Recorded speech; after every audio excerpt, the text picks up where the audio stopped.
Hey, Bodie D'Andre, your host for this episode of Reestablishment. And we do tape these in the studios of the Christian Television Network. And so I'm flying my CTN shirt today for this podcast. We have a very special guest today. It is the founder CEO of HeartDance Foundation. And I'm really excited to have her. We met a few months ago, and we just really hit it off as far as our passions and our heart for human trafficking and anti-human trafficking. I need to say that. Yeah. It's not for human trafficking. It's for the stoppage of human trafficking. And so I've asked her to be on today to share her heart. And Dotti Groover Skipper is with us today. Welcome. Thank you. We both have a very, very heartfelt passion, having seen people trafficked in my former career of law enforcement, work these cases, very familiar. And for those that may not know, I have such a passion for rescuing people. And it is, let's just start by being honest and transparent. It's slavery. We can call it human trafficking. We can call it a million different names. It is slavery. And I will call it what it is until it is eradicated. Yes. And we've got to get rid of it. And I think a lot of times people will see this as multicultural, where they're always grabbing the runaway or importing people from different countries. It's not that. A lot of times it's our own people. It is in your own neighborhood. It is where you live. It is with people that you know. It goes very deep. So yes, it can be those other things, but sometimes it's right under your nose and you don't know what to look for, how to see it. That's right. Dotti, welcome. Thank you. I want to know, tell everybody that may not know you, because you weren't trafficked. No. This is not really part of your personal story. No. Where did you come from and how did you get into this? Yes, well, my journey goes back over 40 years ago. I was commissioned to teach self-esteem classes in one of the most marginalized neighborhoods of Tampa Bay. And I had a 13-year-old girl in my class who was so angry and disruptive and doing things like throwing chairs across the room. And she really had anger issues. And back then, I really wasn't equipped to deal with that. But I had such a strong conviction that I wanted to find out more about her and her background, her living situation. So I went to the housing authority who had hired me to do these classes, and they did a little bit of investigative work and came back. And what they discovered still haunts me today, and it has driven my work for over 40 years. Wow. That 13-year-old girl and her 4-year-old sister lived with their grandmother, who was selling both of them for drugs in exchange for sex almost every night.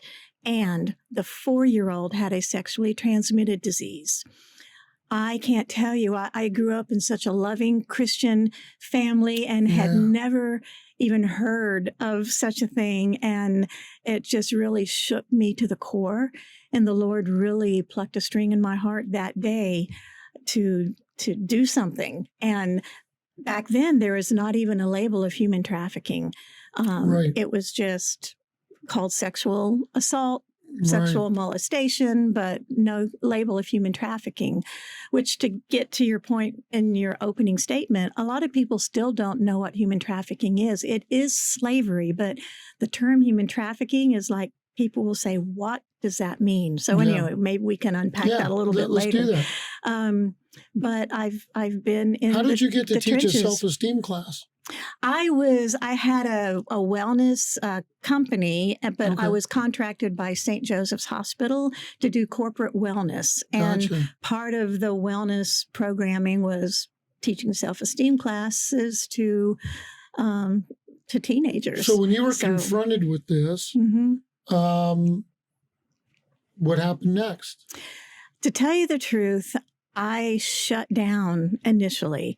I was so traumatized by that information, I just literally shut down. And when I guess I gathered my gumption back or whatever and decided then I would start volunteering at like sexual assault centers and things along those lines.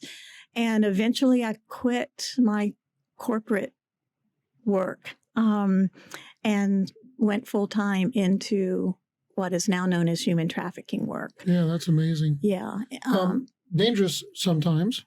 It certainly can be. Because these people become property That's right. of somebody else. That's right. And the person who owns them doesn't want to let them go. That's right. For a lot of reasons, whether it be money, power.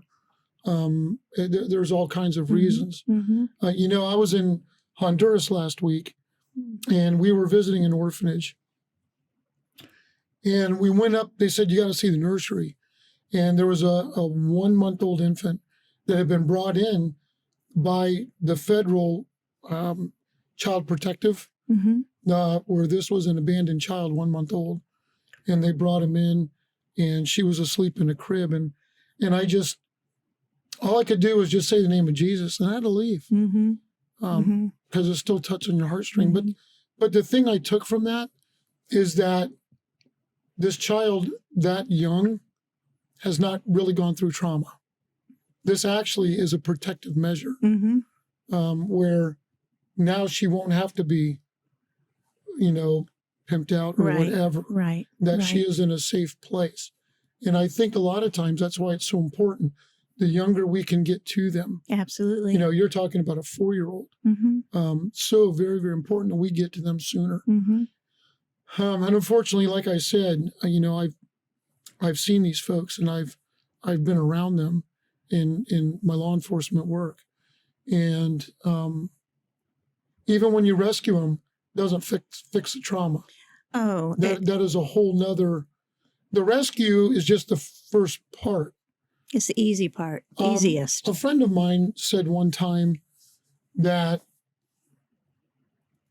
addictions or bondage is more familiar to a person than freedom.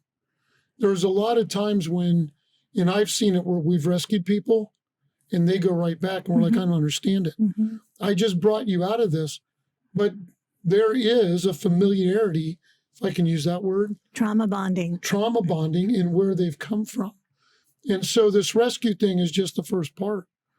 The hard work really starts after that. That's right. So take us through, you left your corporate, you went full-time this. Was your family on board with it? Family was on board with it. Full-time this, yet I did have other ventures, employment to sustain situations, yes. But luckily the Lord opened doors for me to stay in this field. Like I was the anti-trafficking director for the state of Florida for the Salvation Army for many years. Right. And other organizations too, the anti-trafficking director. And you've worked with the governor for the state of Florida? I have. In fact, just last week, the governor, I got word from the governor's office that he wants to induct me into the Florida Women's Hall of Fame. So my face will be hanging in the rotunda of the Capitol building. I'm not sure when that induction ceremony will congratulations. be. That's Thank awesome. You. So it is nice to be recognized. It's kind of like getting an honourary degree.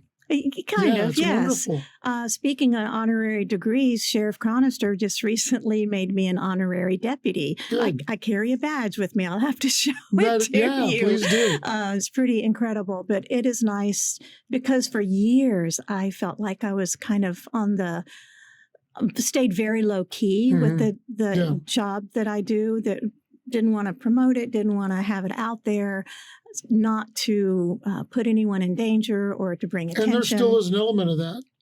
There is. What HeartDance does, we basically, after 40 years, well, really after about 20 years, I saw the need to go much deeper, to go where I thought human trafficking victims might be. And so found myself and my team in the strip clubs of Tampa Bay. And we do see a lot of women who are being pimped out and that are under traffickers control in the strip clubs. So we've or been doing just that on drugs, or just have had a bad home life, That's right. or single mothers trying to make ends meet. That's right. For the young, I encountered that quite a bit. A couple of them were just trying to pay their way through college, That's right. and their family couldn't afford to send them. So there's a lot of different reasons for that. But once you go down that road, you open yourself up for everything that is much, much worse. And it's hard to get out. Many young women, college age, that might do it really, go and strip just for quick money, find themselves suddenly now maybe they've spiraled into addiction by having to medicate themselves to get on stage every night, and they're spiraling downward and don't know how to get out of the industry. So I can tell you my experience personally. I can only think of maybe 2 that came out of the industry just by trying to coerce them or talk them through. It's a very, very challenging. It is very challenging work. And so that's where your main focus is right now? That's one of the main, that is the heart of HeartDance. Now what we've seen too, after 17 years of going into the clubs, okay, you might have women that want to get out of the industry, but now they have felony records for things that they've been forced to do.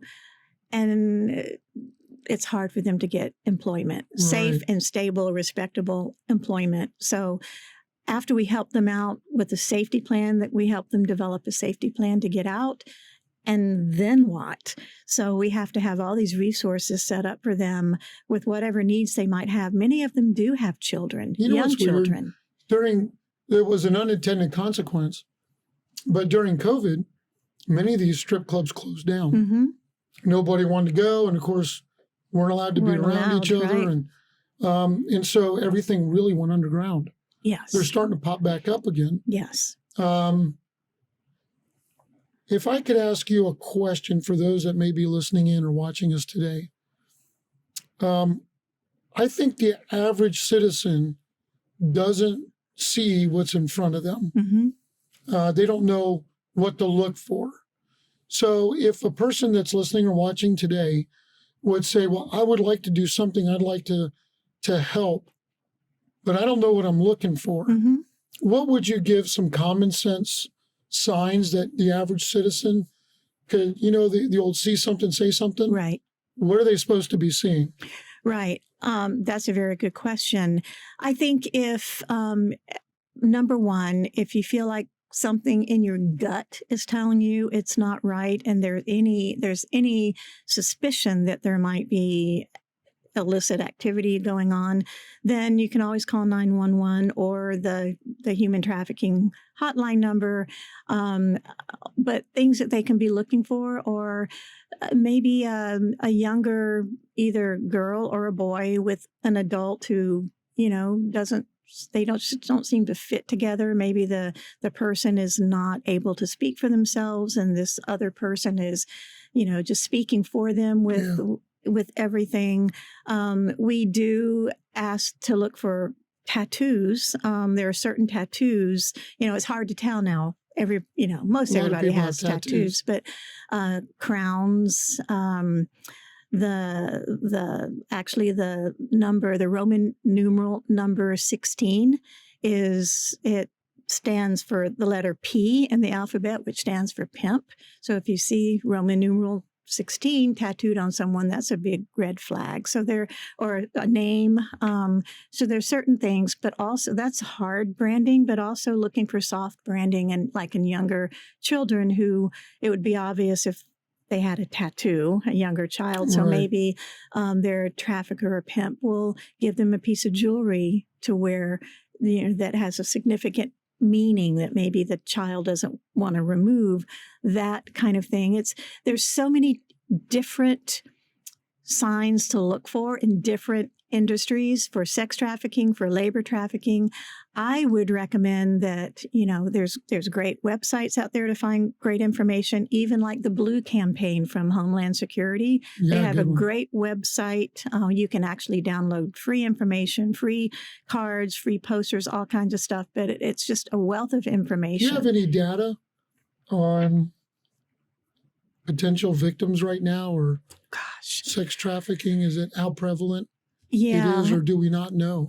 I think it's really hard to get a handle on it because what we're only seeing are reported cases of trafficking. And now with the whole border issue, I know in our area, in the Tampa Bay area, we're starting to see more and more individuals who have come over the border that have first were smuggled over the border, and then once they got over the border, then were trafficked and farmed out all over the country. So we're starting to see more and more numbers of that.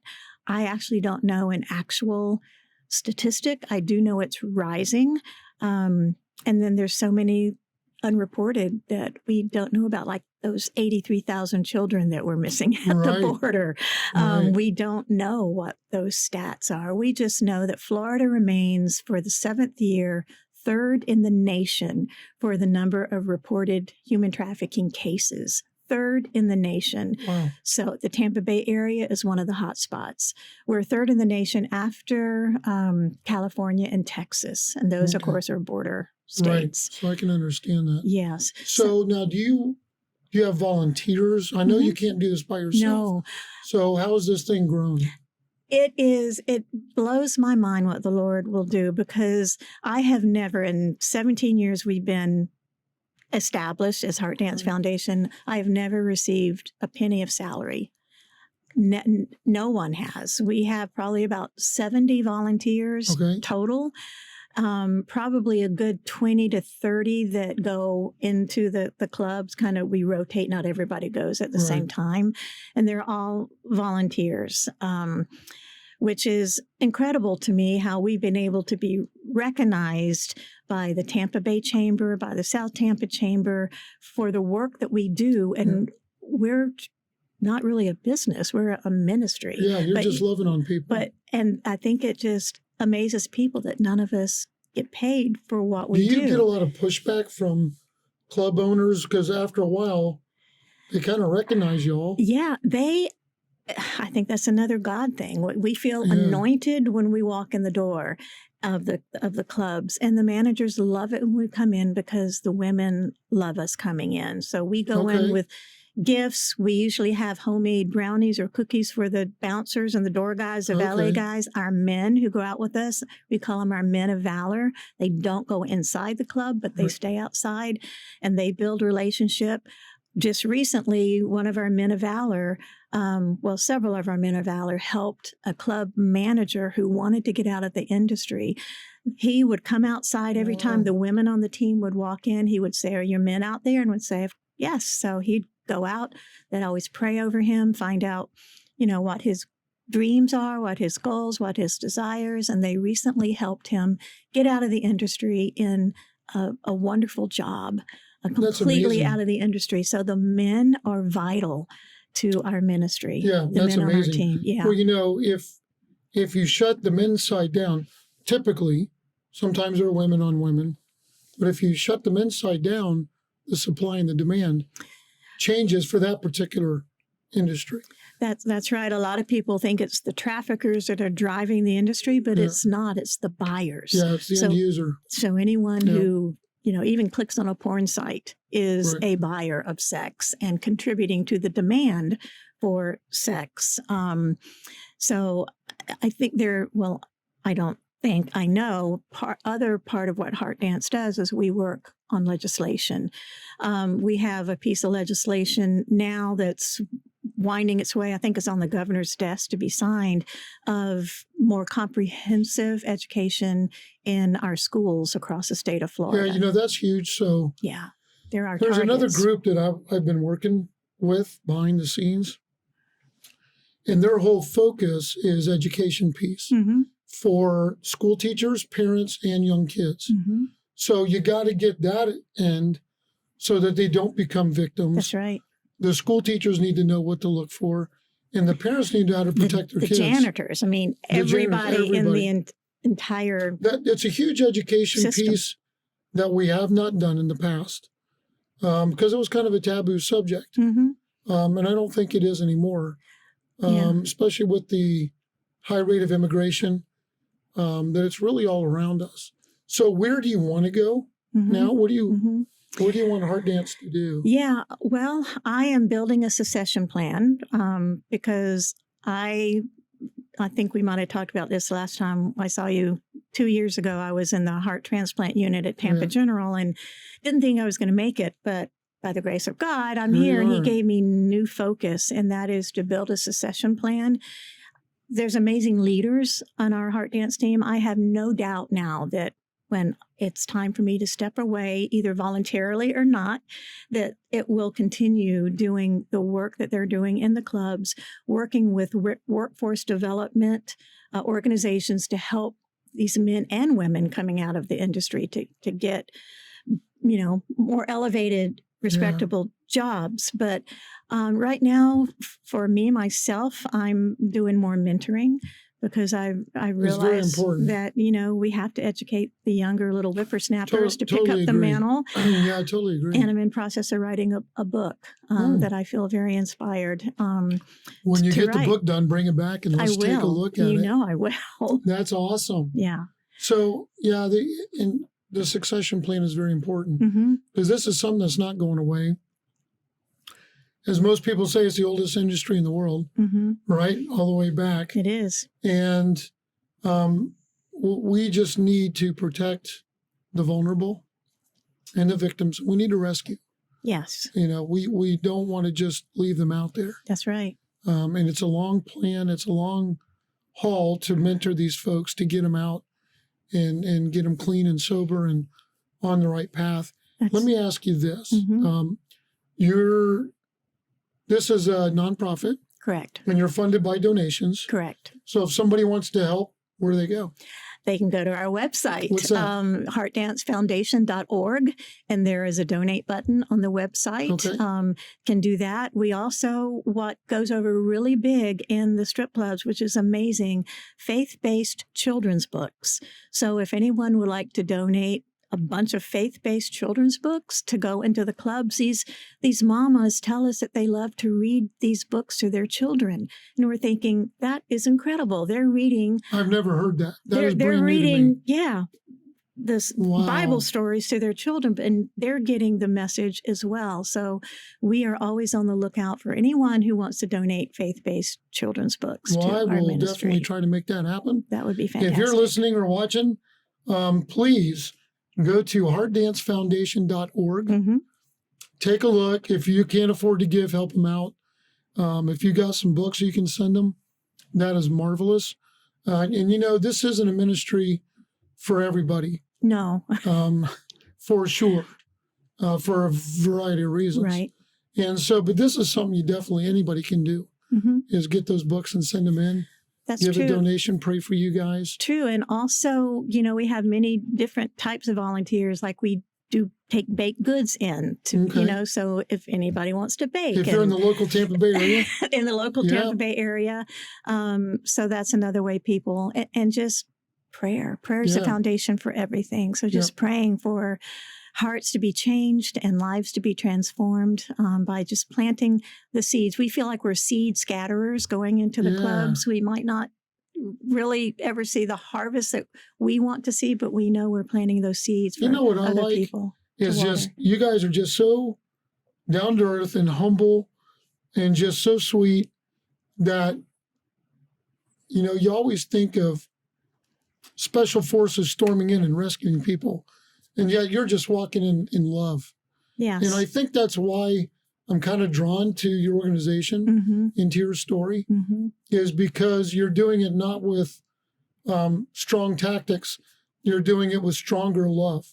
That's right. And I think that's what the difference maker is. Because these people know what it's like to be arrested and handcuffed and drug out. And, that's right. And they've been beat on and violated and manipulated. And I think when you come in with just love, that's kind of like a slap in the face to them, because that's something they really don't know. Yeah. What is true love? There's one, and I don't know if I shared this with you last time or not, about the DJ that we took. No, tell me about my that. Gosh. We were going into one club, and all of a sudden there's this new DJ. As soon as our women walked into the club, he started shouting over the PA system profanities. There's those evil church ladies, and every obscene name in the book he was calling to us as we were walking back to the dressing room. We were just walking it back like, hello, and walk straight back. And one of our team members, who actually is a former Florida senator, who I grew up with, and after she was left legislature, I want to go out with you. She came to me, she goes, Dotti, I really want to make cookies for that DJ and bring them to him next time. And I said, I don't know, I don't know about that. And she goes, I know I need to yield to your spiritual authority, but I really feel the Lord's telling me. And I said, well, I'm not going to fight that. If you want to make them, make them. Yeah. So the next time we went into the club, we walked in and he started it all over again. There's those evil, every name in the book, church ladies. So this team member and myself, she had her basket of homemade cookies and she had a scripture tag on the cookies saying that scripture verse, see and taste that the Lord is good. Yeah. And we went up to the DJ booth. All the while, he was just really saying nasty things about us. We got to the DJ booth and she put the cookies in front of him and he said, what are these for? And she said, I made these for you. He goes, you made me cookies? And she said, I made you homemade cookies or chocolate chip. And he said, chocolate chip? Those are my favorite kind. Mm-hmm. And he said, why would you make these for me? And she said, because we want you to know that we see you. We see you, and we wanted to do this for you. His entire countenance changed. Tears in his eyes. Wow. He asked if our men were in the parking lot, and we said yes. He took the basket, he put it down, he set the music to autoplay, and he went outside and allowed our men of valor to lay hands on him and pray over him. He is now out of the industry. Wow. Isn't that incredible? So, yeah, just a cookie, a chocolate chip cookie. Yeah. To was somebody able that to- most of us would like. Because you don't know his background. Right. You don't know the shoes he's walked in. That's right. And that's all it took to break down those barriers, That's right. those walls that he had built up to protect himself. Yep. Yeah. What he thought was something bad and invasive. That is an incredible Isn't it? story.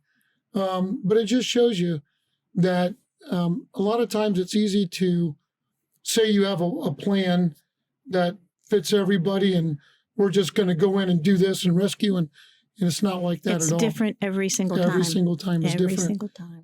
Because everybody is different. That's right. And their experience, I've said this recently, as a matter of fact, last week, I was talking in front of some folks and I said, even if we cloned a person, remember when Dolly the sheep, they were cloning them? Oh, gosh. And like it's all going to be the same. Yeah. Even if you cloned a person, they would never be the same because of their life experience and their training. That's right. That's what makes everybody different. We don't exactly have the same. And I think when you walk in this ministry that you're doing, there's not a cookie cutter answer for everybody. You have to take people where they are and where they came from. That's right. And I think a lot of times, just asking people, what is your story? Mm-hmm. And letting them tell their story. Cathartic for them, Mm-hmm. good for you. And I think it brings them to a place where they can be open to hear and to see a new way of living. That's right. One of the questions that we ask, it always goes over so well to the women. And now I think our men are asking that question of the men is, what did you dream of being when you were a little girl? Yeah. How can we help you with that? And it just opens up, a floodgate. And then some we are really helping, some wanted to be a nurse. So helping them, do the things they need to do to get their records expunged. There's amazing attorneys in our area that will help with that. So it is. We all have different differences. Things. Number one, we want people to go to HeartDanceFoundation.org. Mm-hmm.